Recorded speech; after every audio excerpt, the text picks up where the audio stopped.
할렐루야. 하나님이 주는 평화가 여러분의 삶에 풍성히 넘쳐나는 모두가 되시기를 주님의 이름으로 축복합니다. 어린 자녀들을 키우시는 분들은 아마 최근에 11월인가요? 주토피아 2가 나왔다고 하는데 그게 뭐냐? 만화 영화입니다.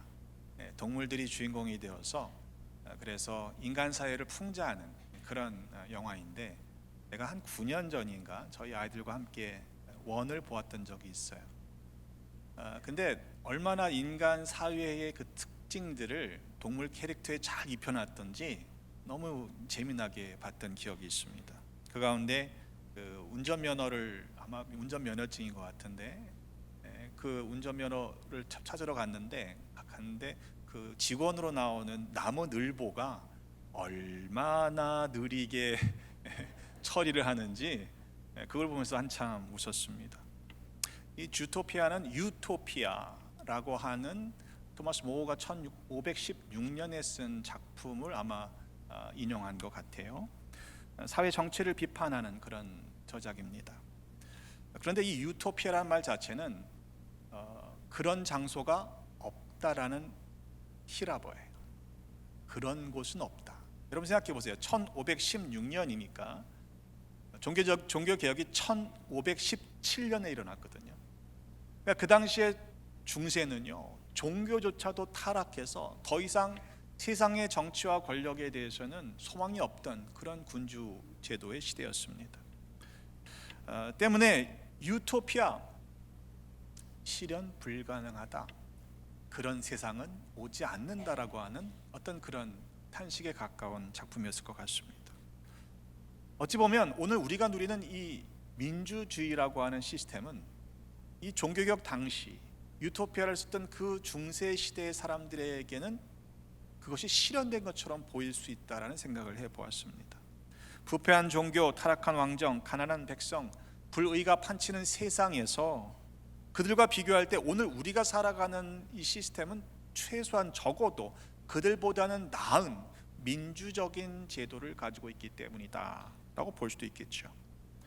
하지만 저는 개인적으로 이 땅의 어떠한 제도조차도 민주주의일지라도 그것이 이상적인 국가를 만들어내는 시스템이 될 수 없다라고 생각하는 편입니다. 유토피아, 그런 세상은 없습니다. 더군다나 완벽한 리더를 기대하는 우리들의 입장에서는 그런 지도자를 찾기도 어렵겠죠. 여러분은 어떤 이상적인 국가를 꿈꾸고 계십니까? 오늘 함께 읽으신 이사야서의 말씀의 배경을 생각해 보면 한마디로요, 참담한 시대였습니다. 중세와는 비교할 수 없는 정도의 나라가 망하는 그런 때였으니까요. 이사야서 1장 4절에 보니까 슬프다, 범죄한 나라여, 허물어진 백성이요, 행악의 종자요, 행위가 부패한 자식이다 했습니다. 이사야서 1장 21절로 보니까 신실하던 성읍이 창기가 되었고요, 정의가 사라지고 공의가 없으며 살인자들로 가득한 성읍이 되었다고 탄식합니다. 은은 찌꺼기가 되었고 포도주에 물이 섞였고 고관들은 폐역하여 도둑과 짝하며 다 뇌물을 사랑하며 고아와 과부를 신원하지나 또한 송사하지 않았다라고 말씀합니다. 이사야서 3장 14절로 보니까 장로들과 고관들은 심판을 받게 될 것인데 그들이 가난한 자에게서 탈취한 물건을 자기 집에다 갖다 두고, 그리고 하나님이 명령하신 그 공의를 행하지 않는 거예요. 어찌하여 너희가 내 백성을 짓밟으며 가난한 자의 얼굴에 맷돌질하느냐? 이 주님이 탄식하시는 목소리를 바라십니다. 한마디로 온 나라가 썩었습니다. 어쩌면 역설적으로 메시아의 등장이 절실하게 필요했던 시대였다라고 말할 수 있을 것입니다. 하지만 그들이 처한 현실은요, 어떠한 위대한 왕이 등장한다고 해서 쉽게 해결될 수 있는 그런 차원이 아니었어요. 때문에 이 메시아에 대한 예언의 말씀은 이 말씀을 받았던 그 시대의 사람들에게는 상당한 위로가 되었을 것입니다. 그러나 진짜 위로는 하나님께서 직접 친히 이 일들을 행하실 것이라고 하는 강력한 의지가 말씀 속에 담겨 있기 때문입니다. 오늘 1절을 보니까 이새의 줄기에서 한 싹이 나며 그 뿌리에서 한 가지가 나서 결실할 것이라고 말씀하고 있습니다. 이 이새는 다윗의 아버지죠. 근데 왜 하필 이새입니까? 여러분, 다윗의 왕조는 이미 실패했잖아요. 근데 그 실패한 이새로부터 다시 뭔가를 시작하신다고 하는 것이 이게 말이 되는가?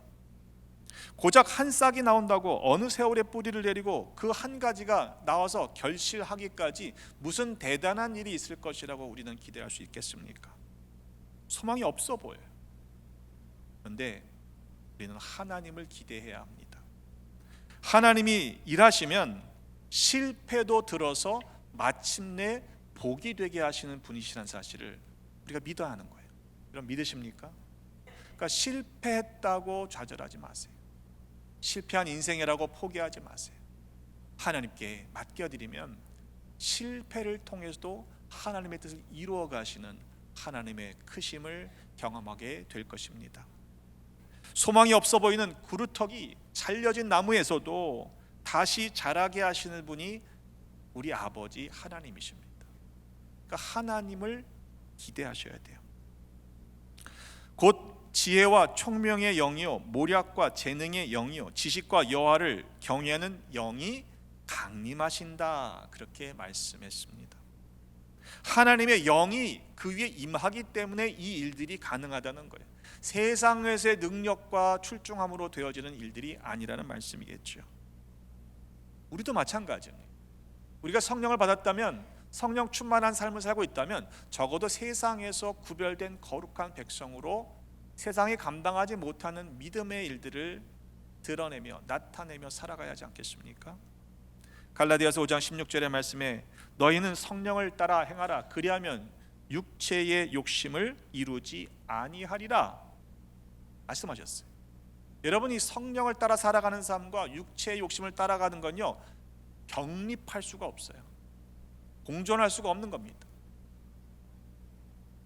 만약 아직도 우리가 육체의 욕심을 따라 살아가고 있다면 그 얘기는 성령을 따라 살지 않는다는 말이 된다는 것이겠죠. 여러분, 바라기는 우리가 성령을 따라 살아감으로 하나님이 기뻐하시는 바 하나님의 뜻을 이루어가는 백성으로 살아가시기를 주님의 이름으로 축복합니다. 그것이 성령을 우리에게 주시는 이유입니다. 그가 여호와를 경외함으로 즐거움을 삼을 것이며 그의 눈에 보이는 대로 심판하지 아니하며 그의 귀에 들리는 대로 판단하지 않는다고 말씀하고 계세요. 여러분, 세상은요 눈에 보이는 대로 심판합니다. 귀에 들리는 대로 성급하게 판단합니다. 거짓이 판치는 세상이니까 사실만 확인돼도 충분하다고 생각하는 것이죠. 그러나 눈에 보이는 것이 다가 아닙니다. 귀에 들린다고 그게 다 진실은 아니잖아요. 사실과 진실을 구분할 수 있는 분별력이 있어야 합니다. 우리는 과연 믿음으로 바라보고 있습니까? 믿음은요 눈에 보이는 걸 믿는 게 아니에요. 눈에 보이지 않는 것을 믿는 것이 진짜 믿음이다 라고 히브리서 기자는 말씀하잖아요. 히브리서 11장 1절 믿음은 바라는 것들의 실상이요 보이지 않는 것들의 증거라고 분명하게 말씀하고 있어요. 그렇다면 우리는 과연 믿음의 눈으로 보이지 않는 것들을 보고 우리에게 지금 직접 만져지지 않는 것들을 믿을 수 있는 믿음을 가지고 있는지를 확인해야 할 것입니다. 공의로 가난한 자를 심판하며 정직으로 세상의 겸손한 자를 판단할 것이며 그의 입에 막대기로 세상을 치며 그의 입술의 기운으로 악인을 죽일 것이며 공의로 그의 허리띠를 삼으며 성실로 그의 몸의 띠를 삼는다고 말씀하고 있어요. 여러분, 가난한 것 자체가 뭐 죄는 아닙니다만 얼마나 서러워요. 불편한 일들이 많습니다. 그런데 가난하다고 해서 심판을 면하는 건 아니라는 거예요. 공정하게. 세상에서는 겸손한 자면 충분하다고 인정받을 것입니다. 하지만 하나님이 보시는 관점에서는 달라요. 아무리 세상에서 겸손한 것처럼 보여도 하나님이 보시기에 정직하냐 아니냐는 이건 다른 관점이라는 이야기입니다. 여러분, 이런 세상이 공의가 심판의 기준이 되고 하나님이 직접 그 악한 것들을 처벌하신다는 그 세상이 펼쳐진다는 걸 상상만 해보세요. 여러분, 익사이팅 하시죠? 별로 익사이팅 안 하신 것 같아요. 여러분, 그 시대 사람들을 생각해 보세요. 악이 판치는 세상입니다. 불의가 득하는 시대예요. 그런데 그때 하나님이 정의를, 공의를 행하신다, 이 말씀만 들어도 얼마나 흥분되는 일입니까? 그런데 여러분, 이 말씀이 이스라엘 백성들에게 처음 듣는 말씀이 아니라는 거예요. 이 말씀을 몰랐다는 게 아니라 수없이 귀에 못이 박히도록 하나님은 말씀하셨다는 것을 우리는 기억해야 합니다. 레위기 19장 14절로 보면요, 이 공의에 대한 말씀들이 이렇게 말씀하세요. 너는 귀 먹은 자를 저주하지 말며 맹인 앞에 장애물을 놓지 말아라. 네 하나님을 경외해라. 못 본다고 못 듣는다고 그들을 괴롭히면 안 되는 거다. 너희는 재판할 때 불의를 행하지 말며 가난한 자의 편을 들지 말고 세력 있는 자라고 두둔하지 말고 공의로 재판해야 된다. 이 하나님의 말씀이에요. 신명기 16장 18절로 보면 내 하나님 여호와께서 네게 주시는 각 성에서 네 지파를 따라서 재판장들과 지도자들을 둘 것인데 그들은 공의로 백성을 재판해야 한다. 재판을 굳게 하지 말아라. 사람을 외모로 보지 말고 뇌물을 받지 말아라. 뇌물은 지혜자의 눈을 어둡게 하고 의인의 말을 굽게 하는 것이다. 마땅히 공의만을 따르라. 아니, 말씀대로 살았으면 얼마나 좋아요. 하나님은 선지자들을 끊임없이 보내시고 부지런히 말씀하셔도 백성들은 듣지 않았습니다. 그래서 오죽하면 하나님께서 인간의 모습을 입으시고 이 땅에 내려오셔야만 하셨겠습니까? 그렇다면 적어도 이 말씀을 알고 있는 우리는 어떻게 해야겠습니까? 말씀을 모르는 사람들이 어디 있어요? 그런데 과연 이 말씀대로 우리는 살고 있느냐? 스스로에게 물어봐야 한다는 이야기입니다.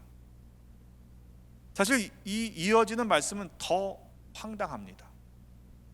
그때 이리가 어린 양과 함께 살며 표범이 어린 염소와 함께 누우며 송아지와 어린 사자와 살진 짐승이 함께해서 어린 아이에게 이끌린다는 거예요.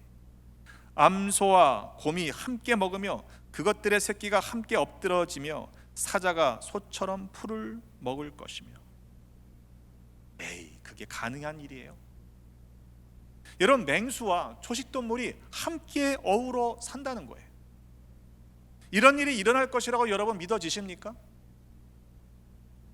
아멘. 젖 먹는 아이가 독사의 구멍에서 장난하고 젖된 아이가 독사의 굴에 손을 넣을 것이래. 여러분들 애기들이, 손주들이 독사의 굴 앞에서 장난치면 놔두실 거예요? 위험천만한 일 아닌가요? 왜 이 말씀이 우리의 삶에서, 우리의 귀에는 허탄한 이야기로 들리는 것일까요? 왜냐하면 우리의 경험으로 말씀을 판단하기 때문에 그래요. 약육강식이 생존의 법칙인 동물의 세계에서는요, 이건 적용되지 않습니다. 여러분, 동물의 왕국 어렸을 때 저는 많이 봤는데 약하다고 봐주지 않더라고요. 오히려 약한 자들을 너무 잔혹하게 잡아먹더라고요. 여러분, 동물만 그렇습니까? 인간은 더해요. 짐승만도 못하다는 말을 하잖아요. 내가 살기 위해서는 남을 짓밟는 것을 대수롭지 않게 여기는 것이 이 시대에 살아가는 방식 아닌가요? 나는 그 정도는 아니다라고 발뺌하지 마세요. 여러분, 다른 사람이 잘 되는 것 정말로 진심으로 축하해 주는 마음이 막 샘솟듯 솟아나십니까? 감사하셔야 됩니다. 그런 마음 있으신 분들은. 쉽지 않아요. 다른 사람 자식이요, 내 자식보다 잘 되는 건요, 내 마음이 살짝 불편해지는 마음들이 생기는 게 우리 인생들이에요. 그런데 여러분, 이것이 우리의 기준으로 보면 불가능한 일처럼 보이지만, 주토피아처럼 보이지만, 원래 하나님이 창조하신 세계는요, 보시기에 좋았던 세상입니다. 여러분 그때에는요 모든 동물들이 초식이었는지 아세요? 초식 동물이었다는 거예요. 웬 소리? 여러분 성경에 있어요. 한번 제가 여쭤보고 싶어요. 닭이 먼저인가요? 달걀이 먼저인가요? 할렐루야. 아직 모르시는 분은 이거 좀 문제가 있는 겁니다. 닭이 먼저입니다. 성경은 그렇게 말씀해요. 여러분 창조는요 진화론과 비교하는 가설이나 이론이 아니에요. 창조는 하나님에 대한 신앙의 고백입니다. 여러분 이 고백이 확실하면요 문제 앞에서, 질문 앞에서 당황하지 않습니다. 진화론은요 상대적으로 가설이죠. 그런데 아십니까? 이 진화론의 가설이 실제 진짜가 되려면 창조에 대한 신앙을 갖는 믿음보다 엄청난 믿음을 가져야만 이 진화론이 실제가 된다는 거예요. 이건 모르셨죠? 근데 우리는 그런 진화론을 더 믿고 있는 거, 더 신뢰하는 거예요. 창세기 보면 원래 모든 동물은 초식 동물이었다고 기록합니다. 창세기 1장 29절에 보니까요 사람을 지으시고 사람에게는요 온 지면에 씨 맺는 모든 채소와 씨 가진 열매 맺는 모든 나무를 음식물로 주셨어요. 그러니까 우리가 성경적인 식사를 한다면 아마 다 좀 더 건강해지지 않을까 생각해 봅니다. 또 땅의 모든 짐승과 하늘의 모든 새와 생명이 있어 땅에 기는 모든 것에게 내가 모든 풀을 먹을 거리로 주노라 하시니 그대로 되니라. 그러니까 서로 잡아 먹고 잡혀 먹힐 일이 없었던 거죠. 근데 언제 이것이 바뀌었습니까? 홍수 이후에요. 홍수 이후에 열매 맺는 나무들이 열매를 맺을 수 있는 시간적인 여유가 없었을 때 그때 하나님이 허락하십니다. 그때 육식을 허락하시는데 창세기 9장에 보면요 모든 산 동물은 너희의 먹을 것이 될지라 채소같이 내가 이것을 다 너희에게 주노라. 그러나 고기를 그 생명되는 피째 먹지 말아야 한다. 그러니까 그때부터 육식을 하게 된 거예요. 근데 여러분 우리 식생활을 한번 잘 점검해 보세요. 이게 성경적으로 식사하시지 않을 겁니다. 그렇죠? 한국 사람들은요 몸에 좋다면 뭐든지 먹는데요. 오죽하면요 얼마나 잔인한지 곰 쓸개가 좋다고 곰을 철장에 가둬놓고는 파이프를 꼽아서 쓸개를 빼먹겠습니까? 여러분 찾는 사람이 있으니까 그 일을 하는 거죠. 여러분 남의 이야기가 아니에요. 여러분 스테이크 드실 때 어떻게 드세요? 레어가 맛있나요? 예? 참고로 저는 미디움을 먹습니다. 치사하게 먹는 거 가지고 얘기하는 게 아니에요, 여러분. 예. 여러분한테 죄의식, guilty feeling을 드리려는 것이 아닙니다. 먹는 것조차도 우리는 하나님의 말씀의 기준으로 순종하려고 하는가 점검해 봐야 돼요. 만약 우리가 문자적으로 피채 먹지 말아라 라는 것을 단순하게 그렇게 해석하고 적용하면요 우리의 이 몸은 온전할 수가 없어요. 눈도 빼야 되고 손도 잘라야 되고 그렇잖아요. 그런 이야기가 아닙니다. 엘리 제사장의 두 아들 홈리와 비느하스는요 하나님을 알지 못하던 나쁜 제사장이었어요. 얼마나 악했던지요 제사를 드리기 전에 갈취했습니다. 사환들이 뭐라고 그래요? 아니 제사를 드리는 사람들이 이거 나중에 줄 테니까 좀 먼저 제사를 드리게 하자라고 했을 때 아니라는 거예요. 삶은 고기를 좋아하지 않고 날 것을 좋아한다고 착취해 갔습니다. 그게 악한 일이었죠. 우리의 본능적으로는요 뭐 당기는데 어떡하겠어요? 그게 더 좋다는데 어떡하겠어요? 우리의 의지대로 할 수 있는 일들이 아닙니다. 그래서 하나님이 직접 행하시겠다라고 지금 말씀하시는 거예요. 내 거룩한 산 모든 곳에서 해됨도 없고 상함도 없을 것이니 이는 물이 바다를 덮음같이 여호와를 아는 지식이 세상에 충만할 것이다. 아멘. 공동번역 성경은요 바다에 물이 넘실거리듯 땅에는 야훼를 아는 지식이 차고 넘치리라 이렇게 말씀하세요. 저는 우리가 가지고 있는 개혁 성경이, 개혁 개정 성경이 훨씬 더 마음에 와닿습니다. 물이 바다를 덮는다는 거예요. 여러분 한번 상상해 보세요.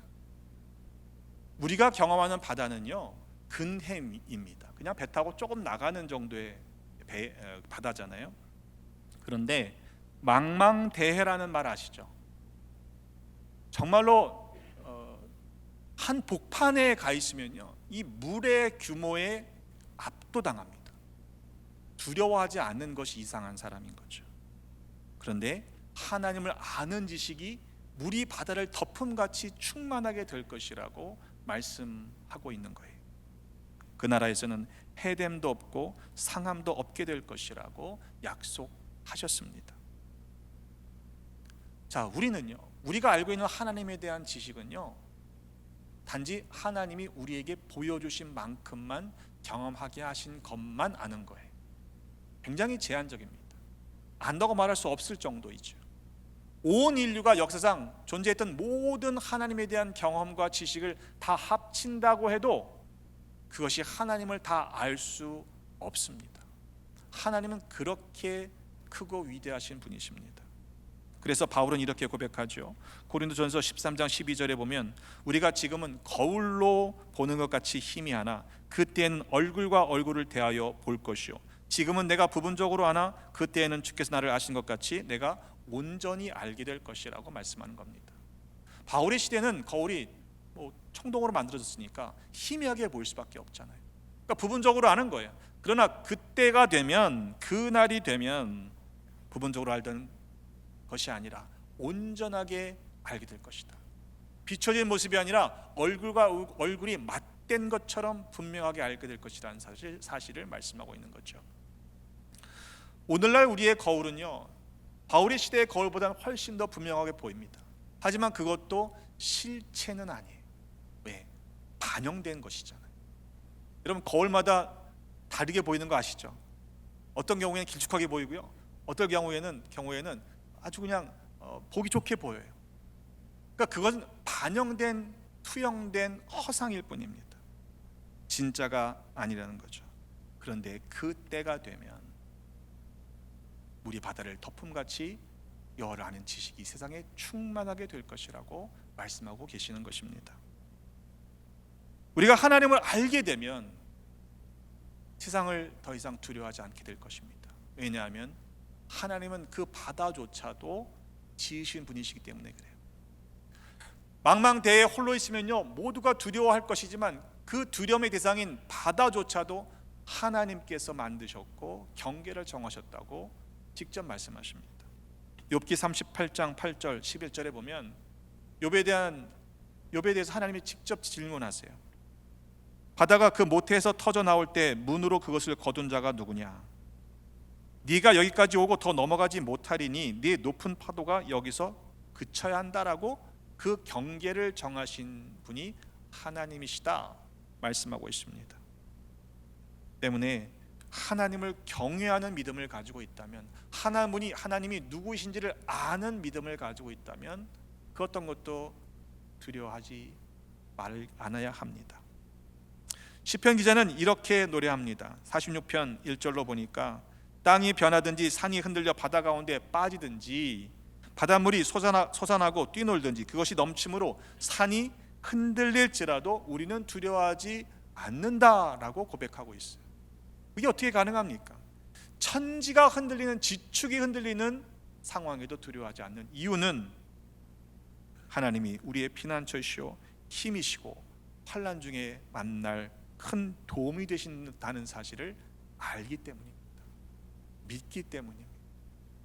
여러분 이 믿음을 소유하시기를 주님의 이름으로 축복합니다. 그러면 폭풍이 몰려와도 두렵지 않습니다.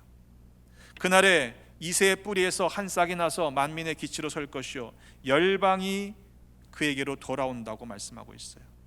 1차적으로는 이 말씀이 포로로 잡혀갔던 이스라엘 백성들이 돌아오게 된다라고 하는 그런 소망의 말씀입니다. 이스라엘의 회복이죠. 그러나 궁극적으로 이 말씀은 메시아에 대한 예언의 말씀으로 이해합니다. 하나님 나라가 완성될 것이라는 말씀입니다. 오늘 본문의 말씀은 이사야 시대에는요, 이것이 앞으로 일어날 일에 대한 예언이었어요. 그런데 이 예언이 예수 그리스도가 이 땅에 오심으로 말미암아 성취되었다고 바울은 이렇게 고백합니다. 로마서 15장 12절에 또 이사야가 이르되 이새의 뿌리 곧 열방을 다스리기 위하여 일어나시는 이가 있으리니 열방이 그에게 소망을 두리라 하였느니라. 그분이 바로 예수 그리스도시다 라고 바울은 선언한 거예요. 하지만 우리에겐 질문이 생깁니다. 만약 이 예언의 말씀이 이미 2000년 전에 성취되었다고 한다면 이 놀라운 약속의 말씀이 우리의 삶에서 눈에 보여야 되는 거 아니냐? 그렇지 않아요? 아니, 주님이 오셨잖아요. 메시아는 2000년 전에 오셨는데 왜 아직도 약육강식의 먹이 사슬이 존재하고 있느냐? 왜 아직도 불의가 판치는 세상을 우리는 볼 수밖에 없느냐? 어린아이가 독살굴에 손을 넣으면 해를 당하는 일들이 있잖아요. 그럼 이게 약속이, 언약이, 예언이 이루어지지 않은 것이라는 말 아닙니까? 이 문제를 해결하기 위해서는 우리는 이미라는, 이미, already라는 단어와 아직, not yet이라고 하는 이 단어의 사이에 우리가 살아가고 있다는 사실을 인정해야 합니다. 이미 2000년 전에 하나님의 나라가 예수 그리스도로 말미암아 시작된 거예요. 믿으십니까? 그러나 아직 주님의 재림이 임하시지 않았기 때문에 완성되지 않았을 뿐입니다. 왜 하나님은 이 재림을 지연시키고 계시는 것입니까? 우리를 위해 하나님이 지금 참아주고 계시는 거예요. 하나님의 인내라는 이야기입니다. 만약 10년 전에, 20년 전에 태평양 건너오기 전에 주님이 재림하셨다면 우리 가운데 상당수는요 구원받지 못했을 겁니다. 맞죠? 그 얘기는 우리를 위해, 또 아직 구원받지 못한 한 영혼을 위해 하나님이 참고 또 참아주신다는 이야기입니다. 어떻게 나중된 자가 먼저 된다고 그런 불공정한 일이 어디 있습니까? 라고 불평할 이유가 우리에겐 없어요. 왜냐하면 신앙의 선조들, 그 순교했던, 목숨을 걸고 지켰던 그 신앙의 선배들의 입장에서 보면 우리가 나중된 자이기 때문에 그래요. 나중된 자 중에서요 아주 막차탄 사람들입니다. 그렇다면 우리는 불평할 것이 아니라 감사하는 것이 마땅합니다. 왜? 그 은혜를 입었기 때문입니다. 여러분, 이번 한 주간 어떻게 살아가시겠습니까? 이 대강절을 어떠한 절기로 보내시겠습니까? 바라기는 약속의 말씀을 붙잡고 그 말씀이 성취될 때까지 믿음으로 견뎌내시기를 주님의 이름으로 축복합니다. 누가복음 17장 21절에 예수님께서 말씀하셨어요. 또 여기 있다 저기 있다고도 못하리니 하나님의 나라는 너희 안에 있느니라. 하나님의 통치가 이미 시작되었다면, 그 다스림 안에 살아가고 있다면 우리는 하나님의 나라를 경험해야 하는 게 맞습니다. 우리가 하나님의 나라를 경험하지 못한다고 한다면 하나님의 다스리심 안에 살고 있지 않다는 이야기가 됩니다. 아직 주님의 재림으로 완성될 하나님의 나라가 도래하지 않은 것뿐이에요. 그때가 되면 오늘 함께 읽으신 이 황당하기까지 한 말씀이 우리의 삶에서 분명하게 경험될 줄로 믿습니다. 여러분, 이 믿음을 가지고 살아가십시다. 그러면 거친 파도가 몰려와도 두려워하지 않게 될 것입니다. 왜냐하면 하나님은 그 바다를 만드시고 경계를 지으신 분이시기 때문에 그래요. 물이 바다를 덮음같이 여호와를 아는 지식이 세상에 가득하게 될 그날, 베다니의 모든 지체들은 그 하나님 나라에 동참하는 기쁨을 누리실 줄로 믿습니다. 그런 은혜로운 하늘 백성으로 이 땅에 살아 승리하시기를 주님의 이름으로 축복합니다. 기도하겠습니다. 아버지 하나님, 예수 그리스도의 십자가의 보혈의 공로로 우리를 구원하여 주셨으니 감사합니다. 하늘 백성으로 이 땅을 살게 하시니 감사합니다. 그러나 하나님의 말씀대로 살지 못했던 때가 더 많았음을 자백하오니 용서하여 주옵소서.